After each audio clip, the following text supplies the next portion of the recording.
Are you curious about Gestalt language processing? You are not alone. Join me, Corinne Smoose, and speech therapy PD for our podcast, The Gestalt Get Together. Our episodes try to balance the enthusiasm and excitement about GLP and its associated intervention ideas, as well as a healthy dose of skepticism about how to understand and integrate this paradigm shift into your career and the field at large. We hope that you can get together with us to learn more about Gestalts.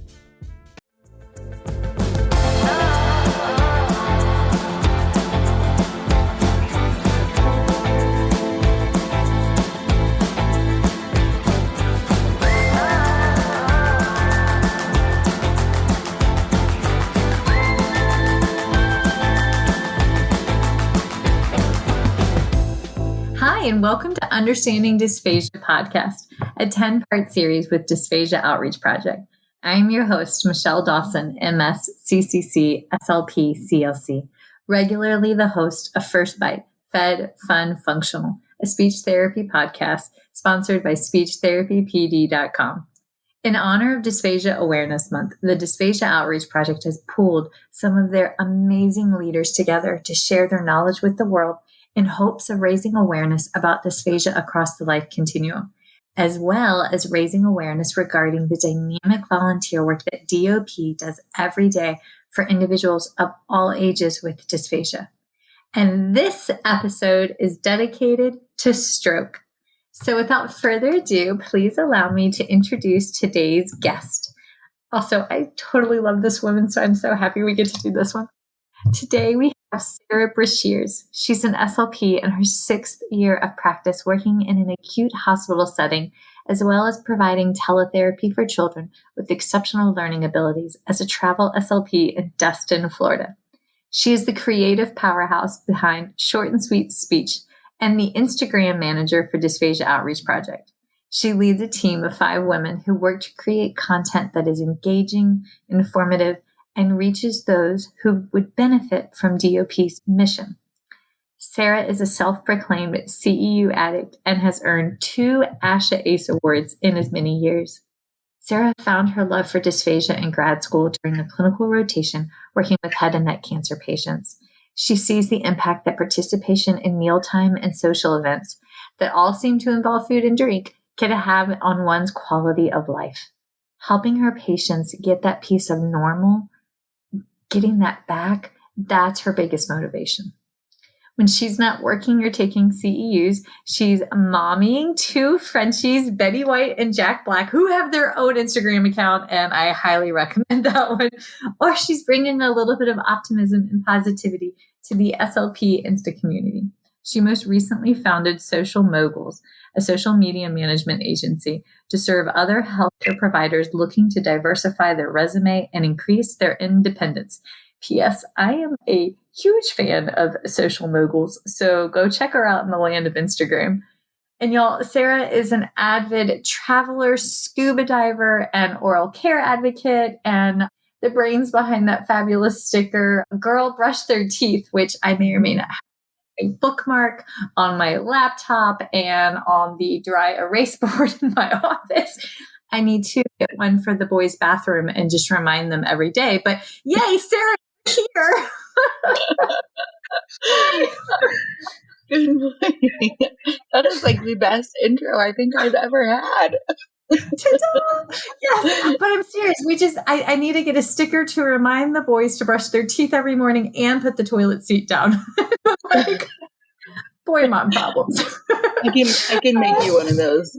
Brush your teeth, put the toilet seat down, oral care saves lives. Yes. Also, not falling in the pot first thing in the morning, because I mean, the one will forget to put it up, and the other one will sit down, and then they'll like fall in the toilet, awkward splash, followed by a scream, followed by everybody's got to get run through the shower, and we're now late for school. So that didn't happen this week. Yes. Oh my gosh. Okay. So you do all the things and you're everywhere and you are a petite powerhouse of muchness and I adore you. But how in the world what made you want to be a speech pathologist? And then how did you get involved with DOP? Let's start there. I always say that speech pathology found me because I actually enrolled into the Intro to Communication Sciences and Disorders, which is like the university speak for speech language pathology. I enrolled into that class by accident. I thought that whenever it said communication disorders, it was going to be like a little psych, a little sociology. And now I'm like, that makes no sense at all. But I showed up to class on the first day and I listened to everyone go around the room and do the typical, hi, my name's Sarah and I'm in this class because blah, blah, blah. And everyone was talking about why they wanted to be a speech pathologist because we're in the intro class, which makes sense. And I listened to that and everything that they said resonated with me. I wanted to be a teacher, but I want to do something a little bit different. Or I really wanted to be a nurse, but I can't handle needles. And I was like, yep, same, me too.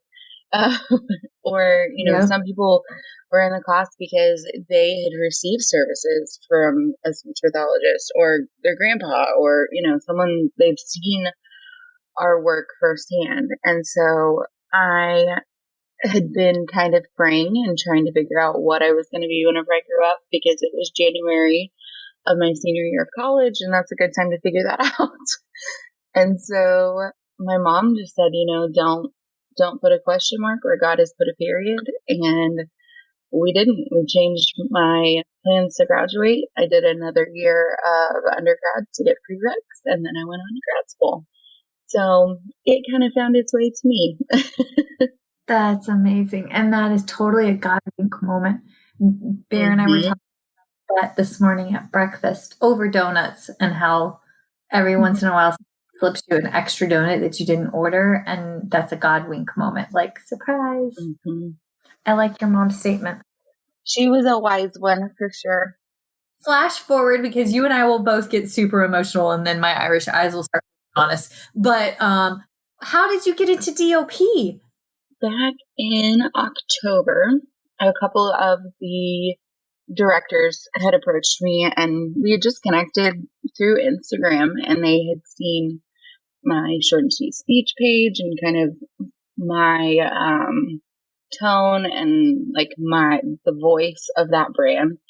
And they said, we love your positivity and your optimism, and dysphagia is something that can be really depressing. And so we would love to have you come on board. And like, at first I was just coming on to help with some content creation and some writing and bringing some optimism to the page. And then in January, I actually stepped into the role of Instagram manager. And I was so excited because I love Instagram. I love the way that you can connect with people. I mean, this conversation right now, this podcast that we're recording wouldn't have happened without Instagram if you and I hadn't connected through there. This wouldn't have happened if I hadn't called you or you called me first. Hey, volunteer with DOP. And I was like, yo, I don't have a special gift. All I do is talk. And then in the middle of the night, I was like, no, I can't do this, God. I can't do this, God. And then he was like, yes, you can. And then I had to sit on my laurels and not call you at like 4:00 in the morning when I actually was like, we could do a mini series. What time did I text you at like 5:30? I don't think I waited that long. I don't remember because I was still sleeping. Oh my God, that's great. But Instagram, we met through the Insta world. Yeah. I mean, it's amazing. Like, I used to kind of poo-poo is what I call it. Just like blow off and kind of like undervalue what social media could be.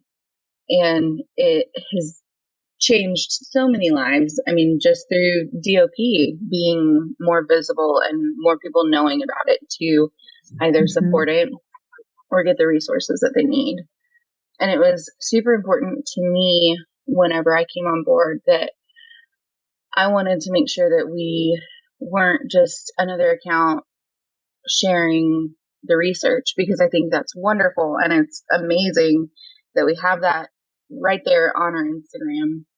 But I wanted to do something different that would share the research in a way that was accessible and understandable for the patient, for their family members, for their caretakers, because I've also been on that side of the coin. Mm-hmm. I have a great nephew that he just turned 2, but he was born with a laryngeal cleft and a cleft lip. Mm-hmm. And the lip didn't really affect him very much as far as feeding. But having a cleft in the back of your larynx will sure cause you to aspirate. And so, watching my sister and then my nephew and his wife, who are Stetson's parents, watching them go through the process of figuring out what the heck is going on with their kid. Why are we having these issues? What do we do in the meantime? And how do we permanently fix it? And just all of the misinformation that they were getting. And then just them trying to understand this lingo that's a totally different language than what anyone besides an SLP speaks on a normal day. Watching them try and figure all of that out, I was like, we need to be a resource for them, because there's so many other families out there going through the same thing. And so that has been a really huge motivator for me in kind of shaping the voice of Instagram and just everything that we do there. And that's, I wanted this podcast to be the same way. I wanted it to be something that anyone can listen to and get something from. Because I think that, there's so much information available for SLPs, but not as much geared towards the families. Yes. Every single episode's it's neat how it segues between like an intro episode to nitty gritty back to the heart of the topic. Mm-hmm. And it's been beautiful to see everybody's personal heart shine through, and you can feel it. Mm-hmm. You can feel why they're serving the population that they have been called to serve. So, needless to say, folks, we love what we would do or we wouldn't be here. So we hope this helps. Absolutely. So, okay. So we're going to talk about a heavy topic today because stroke is a heavy topic. I preface this with, once upon a time, I worked with adults who had CVAs, and now I work with tiny little ones that have had intrauterine CVAs, perinatal stroke. But there is one book that I would highly recommend if you're listening. Go check it out. It's called My Stroke of Insight. It was written by a scientist who actually dissected brains and studied them. And then she ended up having a stroke. And I would highly, highly recommend her book because it gives a firsthand personal narrative experience. And it is just simply profound. I read that. I made that mistake of reading that in grad school. No, not the mistake. No, it was a mistake because I was working with a patient who had a massive stroke. So I basically cried for 3 days straight while I was reading the book. But then on the other, oh my God, it was, wow. It's a great book. So check that book. Okay. So take me from the top, lady. There's my disclaimer. I don't know anything about adults anymore. So, so when I asked the question, Sarah, it's been a minute. So help. Can you break it down for us? What happens to the brain when someone has a stroke? There are a few different scenarios, different types of strokes that you can have, but there's 2 main categories of stroke. One is where there's a blockage and the blood can't get to all parts of the brain. And this blockage can come from different areas, different things, but overall that's what we want to remember about that one is there's a blockage that is not allowing blood to get to all of the brain. And then there's another type where the blood is leaking, or they say bleeding, but of course blood is bleeding. But it's leaking. It's leaking somewhere to where there's bleeding in the brain. And so one is a blockage and one is a bleed. And so those are your two main things. But why do we care so much about blood flow? Is because our blood is what carries our oxygen to all parts of our body. And whenever something doesn't have oxygen, it begins to die. So those tissues start to die. And whenever that's happening, whenever you have a blockage or bleed that's reducing your blood flow, for every minute, you lose 2 million neurons. Oh my God. Yeah. It comes out to 14 billion synapses, 7.5 miles of myelinated fibers, and they project that it reduces your life by 3 weeks. Even if, you survive and everything is great afterwards, it does have an impact on your overall lifespan. So that's why you'll hear the saying, time is brain, because we have so many neurons and they're dying so quickly without oxygen. So that's why there's such a huge need to seek medical care as quickly as possible, because depending on the type of stroke that you're having, whether it's a blockage or a bleed, and they look at other factors that have gone on recently in your life as well. But if you can get to the hospital within the first few hours, don't wait around. You need to go as soon as you're seeing symptoms. But if you can get there within the first couple of hours of that onset of symptoms, then they have medication that they can give you to either break up the clot or the blockage, or if you have been on a certain type of medication that increases your risk of bleeding, that can reverse the effects of that medication and slow down the bleed. There's also an option if you have, they call it a large vessel occlusion. It's basically just like a really big blockage in a really big vessel. Then they can go in and actually, they go through your blood vessels and go up and get that blockage and remove it. And the blood flow is immediately restored.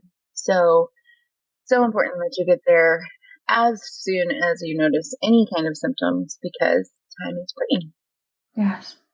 I tie this back into often when you're doing your patient intake, and when you are doing your patient intake information, make sure you look at their full medical records. I mean, if they have high cholesterol, if they have diabetes, smoking, drinking, we have to give a thorough PMH, a past medical history. We have to be thorough in our details, because the likelihood of having a secondary stroke if you've had the first is profound. And you need to be able to recognize those signs and symptoms. What is it? Fast, face, arms, speech, time. Is that the T? Mm-hmm. So they've added be fast. So balance, eyes, face, arm, speech, time to call 911. Perfect. Yes. I haven't worked with adults since Bear was 9 months old. So you're talking 6 years. So it's been 6 years since I've worked with an adult patient. And he was a bilingual preacher that I worked with. And after his English was his native language and he learned Spanish, but I will remember watching him. We were working our way through the Lark box. I love the Lark box, by the way. Working through the Lark box, and we were on Hammer, and he was trying to tell me how they lived in Central America, different countries in Central America, I should specify, like for basically 30 years as missionaries. And he was telling me about how he would build homes and do repair work. And I noticed he was slipping from English to Spanish, which he didn't normally do while he was going through the paraphasias. And I was like, it's not right. And so I called the physical therapist in, and she goes, Michelle, you're right. Something's not right. And I was like, I think we need to get into the ER. I'm concerned he might be having an extension or a secondary bleed. And we caught him in time. He had a massive clot. And it was subtle. Y'all, the signs and symptoms may be subtle, but you have to know that B fast. I didn't know that B had been added to fast. I'm so glad that you said that, because in retrospect, he was a little like off, like mobility wise that day. So that's why we continue education. Also, it's hard when your heart gets wrapped with a patient or a loved one. And you may not, I heard that. I felt that in my soul, lady. But I mean, it is. And so, yes. So, yes. Okay. Now, coolest stroke experience of my professional career was when I was a CF and I had an individual who'd had a brainstem CVA, and it looked completely different than the rest of any other experience I have ever had. And it impacted their trigeminal and facial nerve. And she laughed and said she looked like she had Botox permanently across her forehead because she couldn't raise her eyebrows. And I mean, the woman had the greatest sense of humor ever. And she goes, I don't need to pay for that anymore. And I was like, love that optimism. I know. I'm like, there I am, 7 years old. And I'm like, why did you pay for Botox in the first place? And here I am at 38. And I'm like, ooh, when is my appointment? I think it's in 2 weeks. Also, I'm petrified. I'm going for Botox for the first time. So y'all, if my forehead doesn't move for the next 6 months, we'll know why. But overshare. But my thought was it impacted her swallow incredibly different than like a typical like left hemisphere CVA. Like our approach for her was very unique. So how does a stroke impact and result in dysphagia? You're talking about different areas that you can have a stroke in. Whenever we talk about an area that you have a stroke in, that just means the area that was without blood flow. And while brain mapping is not always an exact science, and there's always going to be a patient that strays from what we think is typical, we have a good idea of which parts of the brain are responsible for which functions in the body. So in most people, the left side controls a good portion of the right side of the body, the functions that happen over there, and vice versa. Vision is in the back of the brain, your higher cognitive functions, problem solving and paying attention to multiple things at once. Those are going to be in the front. Speech and language are usually on the left side. And whenever we have someone who has a stroke on the right side, a lot of times you'll notice that they have less awareness of their impairments. So we've got some idea of what parts of the brain control what parts of the body. And so whenever there's a loss of blood flow to one of those parts that affects swallowing, then you're going to see an impairment in swallowing. And like you said, a lot of times that is in the brainstem because that's such a huge part of controlling swallowing. Whenever, you have your brain, we'll say your control unit, and part of it has been without blood flow, so those neurons have died, then it's harder to be the control unit whenever you're not able to use the whole, I keep saying control unit, but that's like you don't have the full remote control, so you can't push all of the buttons to do all of the things that you normally do. Well, use that as an analogy. All I can see is that Adam Sandler movie where he has the remote and he like skips over the his wife, and like that's not okay, but that's where my brain went. Y'all, I'm the comedic punch to the episode today to alleviate the heavy. Yes. But the beautiful thing is that the brain is so capable of so much more than I believe that we fully understand, even with what we know in medicine today. You hear about these stories of people that have such massive strokes or massive TBIs, and looking at that initial MRI, you're like not very hopeful. And then you see them a few months later and they're not, I won't say back to their normal selves because I don't think, I think it's a different kind of normal, but further improved than what you would ever guess that they would be. It's amazing how we can heal. Also, y'all, when you're working with a patient who's had a CVA, regardless of age, I mean, down to our tiniest little ones who, I mean, especially our micro preemies or our patients that have had alcohol, ETOH exposure or drug exposure, especially illicit narcotics, our little ones tend to have intraventricular hemorrhages. So the ventricles of the brain tend to bleed. And that's severe and profound. But regardless of age, micropreemies to our adults, do not practice in a silo. Do not just be alone. You have to engage core. You have to engage gross motor to fine motor across their bodies in order to get them safe and for even attempting PO trials. And that's not just us. That is OT and PT.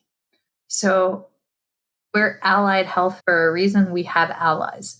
Let's work as allies. So. No, I love that. I totally agree.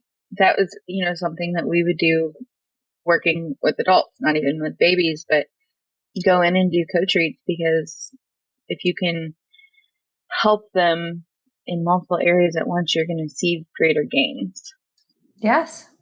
What are the approaches now that, say somebody has a stroke? Let's go with left hemisphere CVA embolotic. Ooh, there it is. Elephants. That's how I remember the clotting stroke, y'all, was because embolotic is where you have a clot that migrates from somewhere in your body, like elephants move to find a new watering hole. That's how I remember it. That's amazing. But it's stuck, right? Like it worked. And then there's elephants move. So like, let's say somebody had an embolotic stroke and now they have a clot that maybe started in their left leg and moved its way up, which is why I watched the cholesterol levels of food consumption often, because I was petrified of this and still am, but squirrel one. But let's say they have a left hemisphere CVA because of this. Okay. Let's make it hypothetically more profound. So they have right hemisphere paralysis or severe paresis. Paresis is weakness, paralysis is immobility. So let's say it's a grandiose occlusion. What would you do to treat? What do we do now? Well, so let's start from the very beginning. So if someone's at home and they're noticing that the right side of their body is numb, tingling, not working like it should, they aren't able to walk, or maybe it's just their face, because it doesn't have to be all of the symptoms. My dad actually had a stroke. It's been almost 2 years ago. And he was sitting at home and he noticed, he tried to pick up the remote and his arm was working, but he couldn't get his hand to work. And then he started feeling his face was feeling funny. And then he tried to move his leg and he noticed that, and it was kind of this, what I would imagine would feel like a very rapid progression. But because I had scared him enough with talking about cases at work, he knew immediately that he needed to call and get help. And so, living in rural Oklahoma, he got to take an ambulance ride to a football field, like 20 minutes away, where the helicopter picked him up and brought him to the hospital where I worked. And then he had about 45 minutes left of the window to be able to get that clot busting medication. It's called TPA. Wow. Yeah. And he has made like a 99% recovery because he was there in time to receive it. But once someone comes into the hospital with stroke-like symptoms, they will do a CT, which shows them whether you're bleeding or not, whether you have a bleed. Because if you do have a bleed, then they're going to treat it totally differently than they will if it appears that you have a blockage. And so once that is determined, whether you have a bleed or not, then they will a lot of times go ahead with an MRI, but they'll be able to go ahead and start that clot busting medication if you meet all of the qualifications for that. Because there are certain things, if you've just had a recent surgery and we give you a really powerful blood thinner, which is what that is basically, that would not be good. So they make sure that you don't have any, make sure that I'm you just don't have like, any. That and hemophilia. I could see where that would not be like, It'd be really bad. But they make sure that, you're a candidate, and then they'll go ahead and start it because remember, time is brain. And so they'll go ahead and start that medication and then get you into MRI and get a better look at what exactly is going on. And so from there, if you're in a certified stroke center, that's the hospital that I worked at in Tulsa, and both of them that I PRN for down here, it's typical that you will see PT, OT, and speech for evaluations within the first 24 hours that you're there. And then from there, we just look at, what impairments are we seeing? What is affecting your function? So maybe that looks like you are having trouble finding your words. Maybe it looks like you're having trouble swallowing. For some people, it's just gross motor. They don't really have a lot of impairments with cognitive things or language items or swallowing. So then, it's not uncommon for someone to be seeing PTOT and not speech, or maybe it's just language, cognition, swallowing that's giving you trouble. Then we would see them. Each patient is so different. It just kind of depends on what symptoms they're presenting with, what things they're having difficulty with. And we just dive right in while you're still in the hospital and get to work, because time is brain. And the same urgency that we feel with you getting to the hospital, we want to start therapy as early as we can, because research shows that that is going to give you the best long-term outcomes. Yes. So my CF was working at a rural hospital, and it was the first time they'd ever had a full-time SLP. So like my CF suit came in to 1, sell me Mary Kay, and 2, sign off on my documents once every 3 months. And so like, girl bought a lot of Mary Kay back in the day. Whatever. It's good learning experience. But like my real mentors were the chief hospitalist, who really did look like Shaggy from Scooby-Doo. And it was just really funny because the first time I met him, I was like, but he's the lead doctor?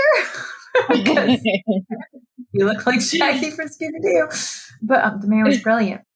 But I remember he went above and beyond to sit down with me, to pour over charts to help me really understand what I was looking at on an MRI, and to talk to me about medication administration and how, if a patient's in PO or if they're on like an altered diet, how that can drastically change administration of medication, and why it was important that we clearly understood, did the pills need to be crushed, or could they take the pills whole? Because that changed their metabolic absorption times and how we metabolize.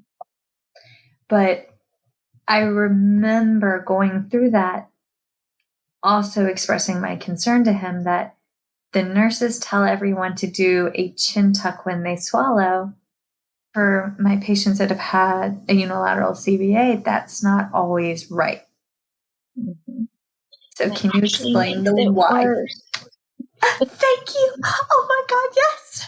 Okay, explain the why. Well, so depending on where in your brain you have had a stroke affects what muscles and nerves, what parts of your body are impaired and not getting that full connection. I've heard the analogy of a lamp. So your brain is the electricity, you have a nerve that is the cord, and then the muscle is the bulb. And if you're not making that full circuit, if it's not all connected, then that muscle is not going to be functioning in the same way that it normally would. And so depending on where in the brain that has happened that can determine, maybe some of the muscles on one side of your throat are not working like they should to help you swallow.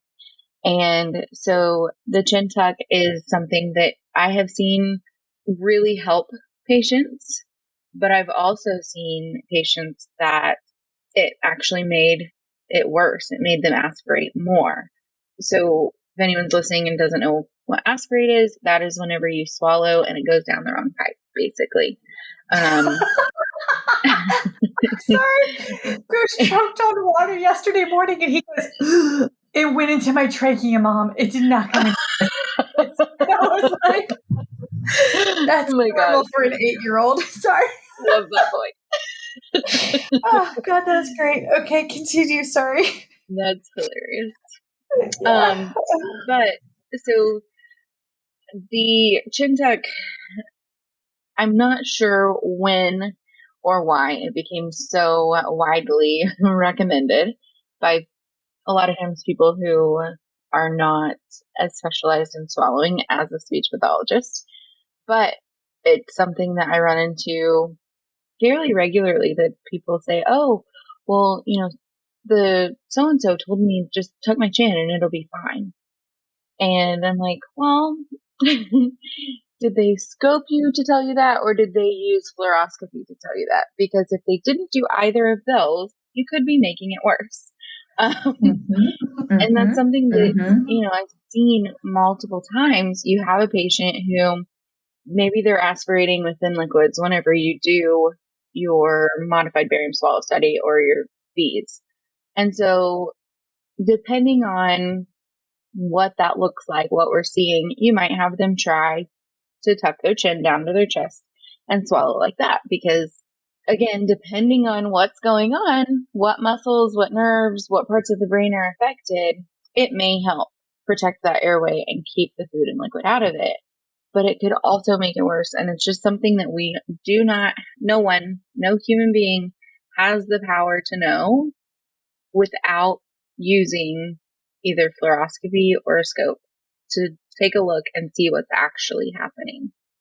And as you can tell, it's something that I'm a little bit passionate about because we have to know. Yeah. And I think everyone who has ever made that recommendation truly means well, but it's just one of those outdated beliefs that we as a profession have to be vocal about ending, because if we don't, no one else will. It is amazing to me to see how the evolution of best practice for embracing instrumental evals is still ongoing.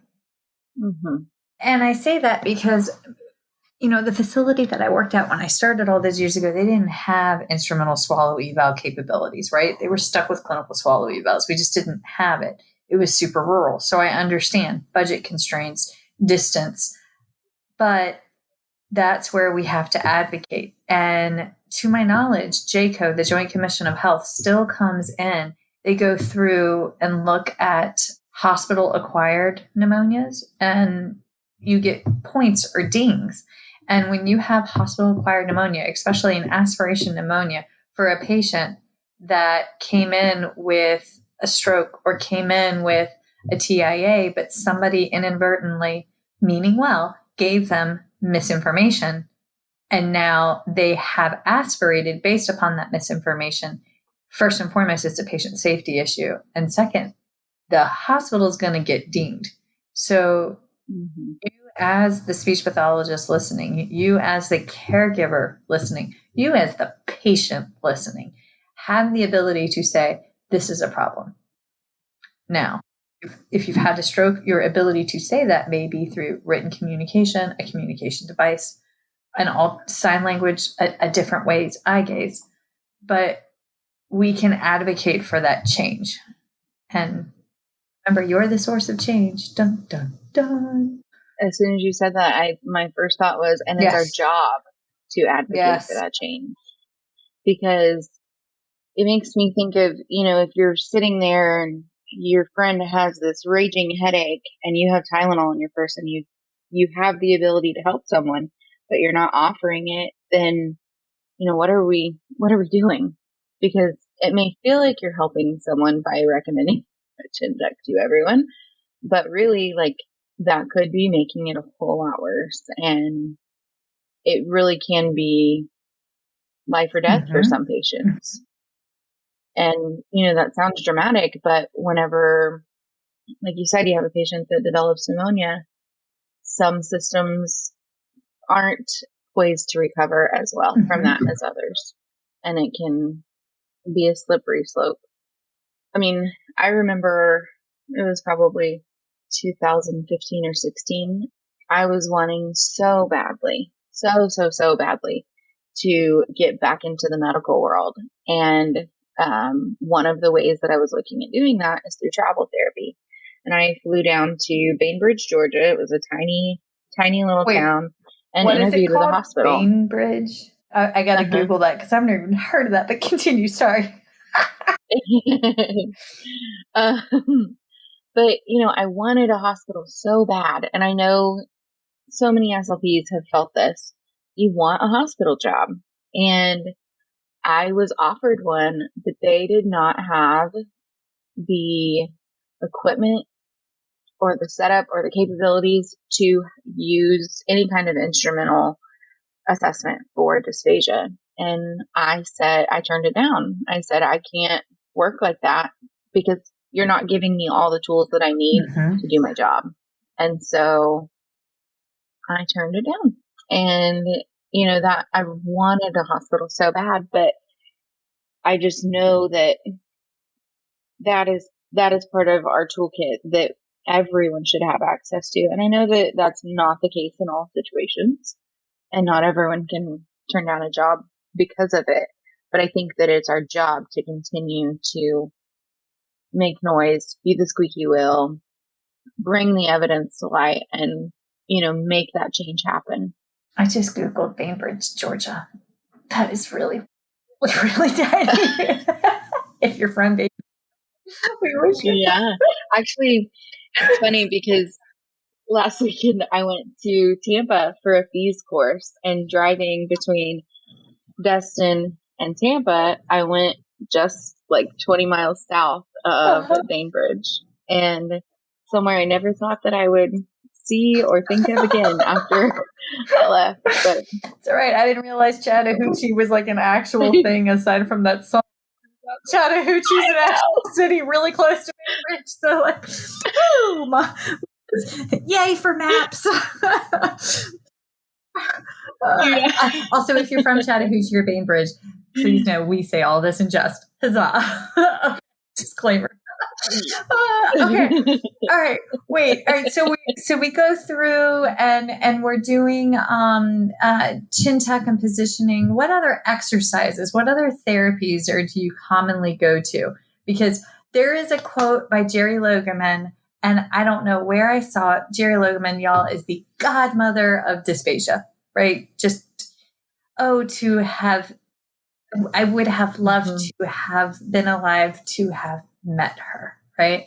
But she said the worst thing she did for our profession was make recommendation for thickening liquids, because that became folks' intervention. Paraphrasing her quote here. That was never meant to be the intervention. That was just a tool, right? The interventions are what we're actually working with the patient. You can't bill for thickening someone's liquids. Also, remember, for a lot of those thickeners, especially like the starch-based, cornstarch-based ones, the longer they sit, the thicker they get, and also contributes to constipation, dehydration. And if it goes into the lungs, we have a cell that can move water in and out and saliva in and out, but it doesn't do a great job at all moving thickener in and out of your lungs. What are your approaches there, ma'am? I'm not a huge fan of thickening liquids, and it's not something that I joke, but I'm also like 1,000% serious that it will be in my advance directive that I will not have thickened liquids. Gosh, this could be a whole episode of its own. But I'm going to quote this wrong. So the research article that I'm talking about is on my Instagram, if anyone wants to go actually read it. But basically, they found that whenever cornstarch is aspirated, it has very detrimental effects. The study that I'm thinking of was done on rabbits because their lungs are very similar to ours. 0%, it was either 0 or 12, maybe it was 12%, survived the study. And the study was only 4 days long whenever they were aspirating cornstarch thickened water. And so a lot of people think, thicker is safer, but then in the same study, they had a control group that it was just water, and they had, I believe, 100% survival rate. Obviously, you don't want to be pouring water down into your lungs, but if you're going to have anything go into your lungs, that's the best thing it can be. They also looked at xanthan gum thickeners, and they didn't have the mortality rate, but they did have injury to like the lung tissues, basically. So I am not a proponent. I will use thickened liquids whenever that is our only option, but we know that there has to be more than just aspiration occurring for it to turn into pneumonia. And a lot of people can functionally aspirate, and everyone aspirates, but there are people who aspirate more often than others that are okay. And their body, like you said, you have those cells that move it out and take care of you. But it's much, much, much more difficult to do that whenever there's thickener in it. Counts for tiny humans too. Yeah. Regardless of age, counts for tiny humans too. Yes. Yeah, absolutely. And, that was one thing whenever we were going through everything with my great nephew, he had his first modified at 3 weeks old because I could hear that like something was not going the way that it should whenever he was nursing. And so as we went through this process, he had a few modifieds and there was some information. And then, we got to a really great doctor who dealt with kiddos like him that had clefts and had swallowing issues. And he said, it's okay if he aspirates a little bit. It's not the end of the world. It's okay. And he went until a little after his first birthday before he had the surgery that fixed his laryngeal cleft. And we used thickener for his bottle, but then he was able to have, whenever he got old enough to have water, he was able to have water that was not thickened because if you aspirate that, it's not as big of a deal. And, in a healthy person, your body can manage that. So yes, for little ones, big ones, everyone's. Trust but verify. I mean, not that my family worked in Navy intelligence as a small child, and I grew up hearing trust but verify.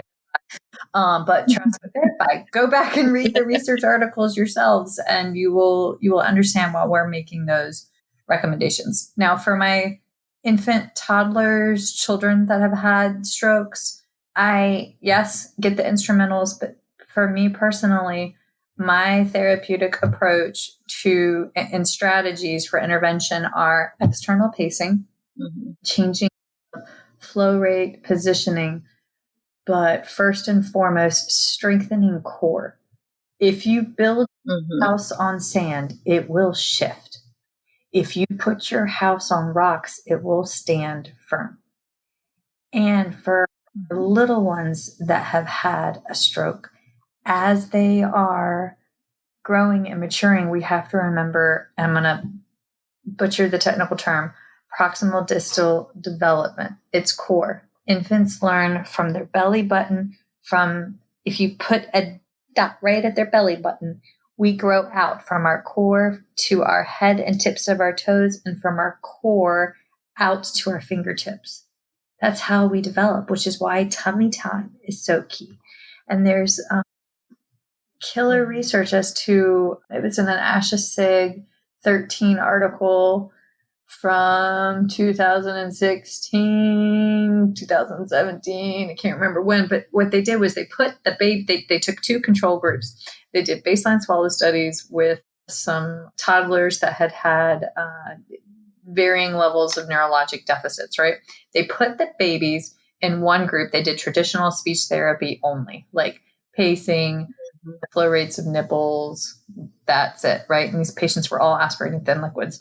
And then they did, for the second group, engage those strategies, but also added an OTPT. Basically, they put them on the therapy ball. They put them on the therapy balls and they bounce them. They bounce them to the right. They bounce them to the left, like 45 degrees right, 45 degrees left. They put them on their tummies and they push them forward and they pull them back, and they're bouncing and they're moving. And what are they doing? The child has to engage their core in order to sit upright, in order to not kind of like off the ball. Basically, to a lay person, it looks like they've put these tiny humans and turned them into bobblehead dolls, right? Like, that's the first time I saw an OT do this. I was like, why are you shaking the baby? Like, what is happening? But what they found was that the participants that were in the group that engaged in OTPT for core strengthening, fun fact, your head and neck are connected to the rest of your body. The extrinsic laryngeal musculature and intrinsic laryngeal musculature also improved. And these patients, their swallows improved on instrumental swallow, on the follow-up instrumentals. And it was profound. And because I can't ask my infant to participate in a Mascal, a supraglottic, a supraglottic swallow. What are the other ones? Is it shaker? I never understood that. Yeah. Yeah.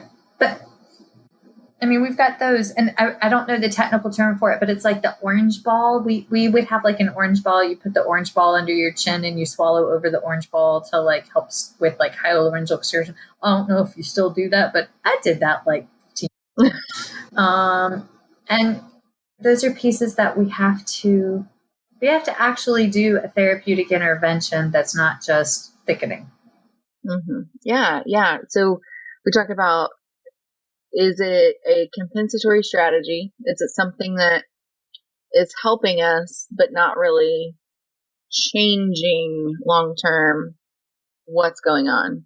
Or is it something that is rehabilitative and like changing what is going on long-term? Mm-hmm. So if you are playing basketball and you use a step stool to stand on, that's a compensatory strategy. But if you go out and you exercise and you work on maybe like how high you can jump or how far you can shoot the ball, those are things that are changing your game long term.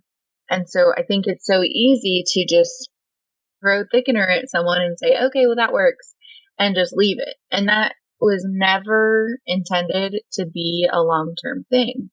You know, for some people, it's needed longer term than others, but I'm telling you, my advanced directive is going to say we don't do thickened liquids.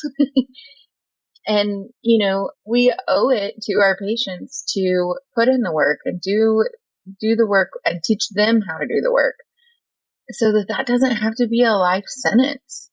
I mean, there's aside from, you know, even if you don't aspirate it, like, there's so many other risks that come into play whenever there is thickener involved for a lot of patients. And that's something that I always really try to consider before I recommend anything, any kind of adjustment to their diet. But we have to be doing the exercise, the workouts to improve. Yes. And again, huge soapbox, regardless of age, we have to be doing the exercises and workouts to improve. Mm-hmm. Exercise and workouts. Yeah. The reason why I don't teach articulation and phonology, Sarah, there's a... oh my gosh. Okay. I think we covered it. Sarah and I can talk and talk and talk and talk, and we were like, we're going to get it all in. And then there was also a comedy of errors. We have tried to record this episode so many times. And one time on the way home, Mr. Dawson calls to say the dishwasher has broken. The dishwasher that replaced the last dishwasher that leaked all over to my house. And also having humans that eat a lot of food. It was a long 3 weeks without a working dishwasher. So yeah, but we did it, lady. We did it. We did it. I think I'm looking at my notes. I think we didn't talk about lowering the risk factors for stroke. Oh, all right. Hit me with those really quick. Okay, so there are some risk factors that are out of our control that we that we can't change, like our age, our family history, our race, our sex. Those, depending on what those look like for you, that can be a higher risk factor. But there are some that we can control, like not smoking, eating foods that are low saturated in trans fat, low sodium, not a ton of added sugar, getting active multiple times a week, making sure that your blood pressure is under control, maintaining a healthy weight. It's all the things that we all know that we're supposed to do anyway. But, I think a lot of it is something that we're like, oh, it's not that big of a deal until you're calling 911 because half of your body is numb and not working. Mm-hmm. So, it's something that after watching my multiple family members go through having a stroke is something that I try to be more conscious of and urge everyone to do the same. And, if you do, I know I said this at the beginning, but if you do notice any kinds of abnormality with remember, be fast, your balance, your eyes, your face, your arm, your speech, then it's time to call. And I always tell people that would come into the hospital and they would be having stroke-like symptoms, but maybe it would turn out that they hadn't had a stroke. They always feel like, oh man, I overreacted. I'm embarrassed. And I always tell them it's so much better to come in and get checked out and find out that it's something that's not a stroke, praise God, than it is to be someone who says, well, I'll sleep on it and I'll see what it's like tomorrow. Because tomorrow comes, and at that point, we can do therapy and we can still make a difference for you, but you will see such vast differences in outcomes whenever you have people who get timely treatment and, get to the hospital quickly. And will the tomorrow come is my next thought. We don't know. Mm-hmm. You don't know how bad that blockage or that bleed could be. Yep. And remember that your brain controls your breathing and your heart and everything that is so vital to keeping you alive. And if that part, God forbid, were to be blocked, that could be really bad. Mm-hmm. So always, always, always, always, always get checked out. And don't go to like your regular doctor. If you're having stroke symptoms, go to an ER. Yep. And don't wait. And I will just say this to the women that are listening. We neglect ourselves the most. We take care of everyone around us regularly. We put everyone before us regularly. If you don't feel right, don't question it. Don't fret over, oh, but I've got to do this, or, oh, but I got to remember to pick this up at the store, or, oh, go. Mm-hmm. You only get one time to go around our sun. Well, technically, go around our sun like once a year, but like, you know what I mean. But take care of you. Take care. Yeah. Yeah. And it's something that, I've had the patients that have said, well, it started 2 days ago, but, I was busy and I had work or whatever. Life is going to always be busy.